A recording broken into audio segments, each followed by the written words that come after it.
Semua sistem tulisan yang pernah ada punya masa canggung, fase percobaan, simbol yang masih ragu-ragu, bentuk yang belum memutuskan jadi apa. Tanda-tanda yang dibuat oleh tangan yang sedang belajar mengekspresikan sesuatu yang belum pernah diekspresikan sebelumnya. Kita bisa melihat ini hampir di semua tulisan kuno, cuneiform Sumeria, tulisan Cina awal, aksara Indus. Semuanya punya jejak evolusi yang bisa kita lacak. Hieroglif Mesir tidak punya itu. Yang muncul hampir langsung kompleks, hampir langsung matang. Seperti seseorang yang tiba-tiba bisa berlari tanpa pernah terlihat berjalan. Dan itu seharusnya tidak mungkin. Arkeolog Jerman bernama Günther Dreyer menggali di Abydos, kota kuno Mesir Hulu, tempat raja-raja pertama Mesir dikuburkan. Di kedalaman tertentu dia menemukan makam Uji namanya, milik penguasa yang hidup sekitar 3200 sebelum Masehi, jauh sebelum Mesir bersatu, jauh sebelum piramida, jauh sebelum apa yang kita anggap sebagai Mesir yang sesungguhnya mulai. Di dalam makam itu, di antara ratusan benda lain, ada tak-tak kecil dari gading gajah dan tulang. Masing-masing tidak lebih besar dari ibu jari, dan di atasnya ada tanda-tanda. Dreyer butuh waktu untuk memahami apa yang ia pegang. Tanda-tanda itu adalah hieroglif. Bukan proto-tulisan yang samar, bukan simbol dekoratif yang mungkin punya arti. Mungkin tidak.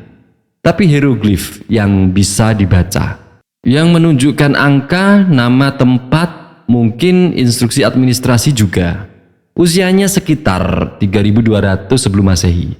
Itu adalah tulisan hieroglif tertua yang pernah ditemukan, dan ia sudah terlalu rapi untuk sistem yang baru lahir.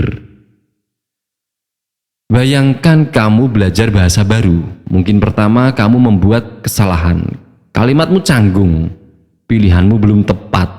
Ada jejak dari proses belajar di setiap kata yang kamu tulis. Itulah yang biasanya kita temukan dalam sistem tulisan kuno. Jejak dari proses belajar. Simbol yang berubah perlahan dari satu generasi ke generasi berikutnya. Menjadi lebih abstrak, menjadi lebih efisien, lebih sistematis. Hieroglif Abydos tidak menunjukkan itu. Sistem yang ditemukan Dreyer sudah punya logika internal yang jelas. Sudah punya cara membedakan tanda fonetis dari tanda ideografis. Sudah punya konvensi tentang arah pembacaan. Sistem yang sudah berpikir. Di mana fase sebelumnya? Di mana simbol-simbol yang masih ragu-ragu?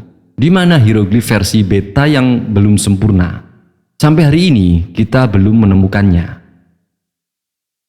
Mungkin mereka ada di satu tempat yang belum kita gali, atau mungkin ada penjelasan lain. Ini yang membuat situasinya semakin menarik. Pada waktu yang hampir bersamaan dengan hieroglif pertama muncul di Abydos, di Mesopotamia, ribuan kilometer ke arah timur, cuneiform Sumeria sedang dalam tahap awal perkembangannya. Dua sistem tulisan dari dua peradaban yang berbeda, berkembang dalam rentang waktu yang sangat mirip. Apa kebetulan? Mungkin. Atau mungkin ada sesuatu yang mendorong keduanya ke arah yang sama, pada saat yang sama. Para ahli menyebut satu kemungkinan, stimulus diffusion, bukan transmisi langsung. Bukan orang Sumeria mengajarkan orang Mesir cara menulis, tapi ide bahwa simbol bisa mempresentasikan bunyi dan makna, menyebar melalui jalur dagang, melalui pedagang yang membawa bukan hanya barang, tapi juga cara berpikir. Ide itu sampai ke Mesir, dan Mesir mengembangkannya sendiri, dengan cara yang sepenuhnya berbeda, dengan simbol yang sepenuhnya berbeda. Bukan menyalin, tapi terinspirasi. Seperti dua musisi yang mendengar nada yang sama dari arah yang berbeda, dan masing-masing menciptakan lagunya sendiri. Tapi ini masih hipotesis. Bukti transmisi langsung dari Mesopotamia ke Mesir pada periode itu belum ditemukan secara definitif. Yang kita punya hanyalah dua sistem yang muncul hampir bersamaan dan pertanyaannya yang belum selesai. Ada pertanyaan yang lebih mengganggu dari sekedar dari mana hieroglif datang. Kenapa Mesir butuh tulisan pada 3200 sebelum Masehi? Pada titik itu, Mesir belum bersatu. Belum ada satu Firaun yang memerintah semua. Masih ada dua kerajaan terpisah, Mesir Hulu dan Mesir Hilir, yang belum menemukan cara untuk menjadi satu. Tak-tak gading di makam Abydos bukan puisi, bukan seni, bukan ekspresi spiritual. Mereka adalah catatan administratif, angka, nama tempat, kemungkinan besar catatan tentang apa yang masuk dan keluar dari gudang. Tulisan lahir bukan dari keinginan untuk bercerita. Tulisan lahir dari kebutuhan untuk menghitung. Persis seperti Cuneiform Sumeria, yang juga lahir bukan dari puisi tapi dari kebutuhan untuk mencatat berapa kantong gandum yang masuk ke gudang kuil.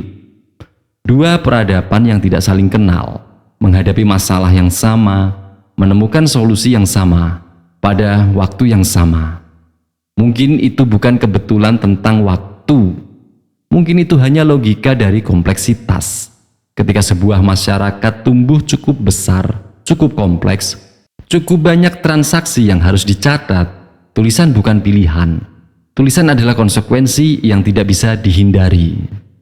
Kalau kamu suka misteri sejarah kuno seperti ini, subscribe sekarang, karena makin jauh kita masuk ke seri ini, ceritanya bakal semakin gila.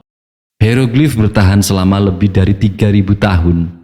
Dari tak gading kecil di makam Abydos sampai ukiran terakhir yang ditemukan di kuil Philae tertanggal 394 Masehi. 3000 tahun sistem yang sama, berkembang, berubah, tapi tidak pernah sepenuhnya meninggalkan bentuk aslinya. Dan kemudian berhenti dalam satu generasi. Pengetahuan tentang cara membacanya hilang. Selama 14 abad setelahnya, manusia bisa berdiri di depan ribuan teks yang menutupi dinding kuil dan makam, dan tidak bisa membaca satu kata pun. Sampai seorang pemuda Prancis berusia 21 tahun mulai mempelajari batu Rosetta, dan 20 tahun kemudian, pada 1822, dia memecahkan kodenya, dan tiba-tiba ribuan tahun sejarah bisa berbicara lagi. Tapi pertanyaan tentang awalnya, tentang bagaimana sistem itu muncul begitu tiba-tiba, begitu matang, begitu siap, masih menggantung. Mungkin kita belum menggali cukup dalam. Mungkin ada makam lain seperti Uj yang masih menunggu di bawah pasir Abydos, yang menyimpan fase yang hilang. Simbol-simbol yang masih ragu-ragu, hieroglif yang belum memutuskan jadi apa. Atau mungkin kemunculannya yang tiba-tiba itu bukan anomali. Mungkin itulah cara ide-ide terbesar bekerja, tidak datang perlahan, datang sekaligus. Ketika semua kondisinya sudah tepat dan tidak ada yang bisa menjelaskan dengan pasti mengapa kondisinya tepat pada saat itu, di makam kecil di Abydos pada sekitar 3200 sebelum Masehi. Ketika seseorang pertama kali memutuskan bahwa dunia perlu dicatat.